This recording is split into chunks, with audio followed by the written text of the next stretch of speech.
जिंदगी में टेंशन ही टेंशन है, फिर भी इन लबों पर मुस्कान है, क्योंकि जीना जब हर हाल में है तो मुस्कुराकर जीने में क्या नुकसान है। वैसे ये सवाल ना मेरा आपसे था कि क्या नुकसान है अगर आप दिल खोल के स्माइल कर दिया करो पूरे दिन में। लेकिन नहीं जी, हमें तो छोटी छोटी बातों पे मूड ऑफ करना होता है। और अगर हमसे कोई पूछ ले कि और क्या हाल है, तो जवाब में हमें यही बोलना होता है, बस जी कट रही है। और वो क्या कहते हैं, जो पूरा का पूरा ब्रह्मांड है ना, पूरा जो यूनिवर्स है, वो एक्चुअली जो हम करते हैं, जो हम कहते हैं, उसका रेप्लिकेट करता है। वैसे ये सवाल ना मेरा आपसे था कि कोई नुकसान थोड़े ना खुल के स्माइल करने में, पर नहीं जी, हमें तो ऐसे लगता है कि हमें हर पल टैक्स देना पड़ता है।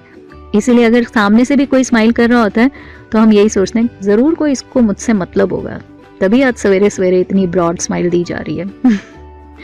लेकिन नहीं, कई लोगों की आदत होती है कि किसी को भी ग्रीट करें या फिर कोई बात नहीं भी है फिर भी वो लोग स्माइलिंग फेस रखते हैं। हाँ, बिकॉज उन्हें पता होता है जब एक सेकंड के लिए हम एक स्टिल फोटोग्राफ के लिए अगर स्माइल करते हैं तो हमारी फोटो अच्छी आती है। तो अगर जिंदगी में अपने दिन की शुरुआत या फिर जिससे भी हम मिले, अगर हम उसे कुछ और नहीं दे सकते तो एटलीस्ट एक स्माइल तो दे सकते हैं। शायद हो सकता है अगले इंसान का दिन बन जाए। अपना तो बनना ही होता है ना। अगर आपको याद हो तो शायद आपने भी इस तरह की गेम्स खेली होंगी छोटी छोटी, जिसमें दूसरे जो इंसान को आपको कुछ ऐसा करके उसको हंसी दिलवानी होती है, या फिर जिसे कहते हैं ना उसकी आंखों में आंखें डाल के ये देखना होता है कि वो पहले पलकें झपकाएगा कि आप पहले पलकें झपकाओगे, और जो पहले पलकें झपका लेता है वो हार जाता है। या फिर कभी अजीब अजीब तरह के फनी फेसेस सामने वाले के लिए बनाना, और सामने वाले को ये इंस्ट्रक्शंस होती हैं कि उसने एकदम सीरियस रहना है, हंसना नहीं है, और अगर वो हंस दिया इट मीन्स वो हार गया। याद आया? मैंने तो पक्का खेली हुई है। वैसे लाइफ में भी इस तरह की सिचुएशंस होती है ना, जब सामने वाला इंसान बहुत कोशिश करता है या फिर कई बार बिना कोशिश के भी कुछ ऐसी सिचुएशंस क्रिएट कर देता है जब हमें गुस्सा आने लगता है ना।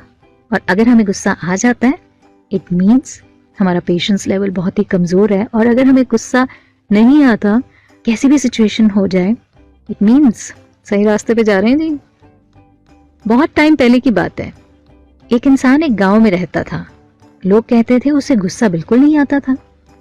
इस दुनिया में होते हैं ना कुछ एक ऐसे लोग जिन्हें सिर्फ फिजूल की बातें ही सूझती हैं। ऐसे ही व्यक्तियों में से किसी एक ने ये सोचा उस गुस्सा ना आने वाले इंसान को गुस्सा दिलाया जाए, और वो इस काम में लग गया।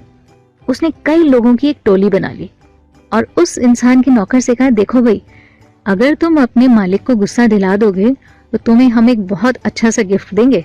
नौकर तैयार हो गया। वो जानता था कि उसके मालिक को खराब बेड बिल्कुल भी अच्छा नहीं लगता, मतलब जिस बेड पर सिलवटें हो या फिर वो अच्छे से करीने से ना लगा हो, उसे बिल्कुल भी पसंद नहीं था। इसलिए उसने एक रात को बेड ठीक से लगाया ही नहीं। सुबह होने पर उस मालिक ने अपने नौकर से सिर्फ इतना कहा, कल बेड ठीक नहीं था। नौकर ने बहाना बना दिया और कहा, ओ साहब माफ करिएगा, मैंने भूल गया था। इस तरह दूसरे, तीसरे और चौथे दिन भी उसने बेड को ठीक से नहीं बिछाया। तब मालिक ने नौकर से कहा, लगता है तुम बेड ठीक करने के काम से ऊब गए हो और चाहते हो कि मेरी वो नेचर भी छूट जाए जिसमें मुझे जरा सी भी सिलवट पसंद नहीं होती थी। पर चलो कोई बात नहीं, अब मुझे सिकुड़े हुए बेड पर ही सोने की आदत पड़ती जा रही है। और इस तरह उस नौकर ने नहीं, बल्कि उन चालाक इंसानों की टोली ने भी उस इंसान को गुस्सा दिलाने में अपनी हार मान ली। मानते हैं ना ये किस्सा सुनने के बाद कि अगर आप कोई चीज ठान लें, अगर आप ये सोच लें कि मुझे गुस्सा नहीं करना, तो आपको कभी गुस्सा आ नहीं सकता। इट इज जस्ट कि हम अपना रिमोट कंट्रोल जो है ना दूसरे के हाथ में दे देते हैं। दूसरा सिचुएशन के अकॉर्डिंग हमें नचाता रहता है और हम नाचते रहते हैं।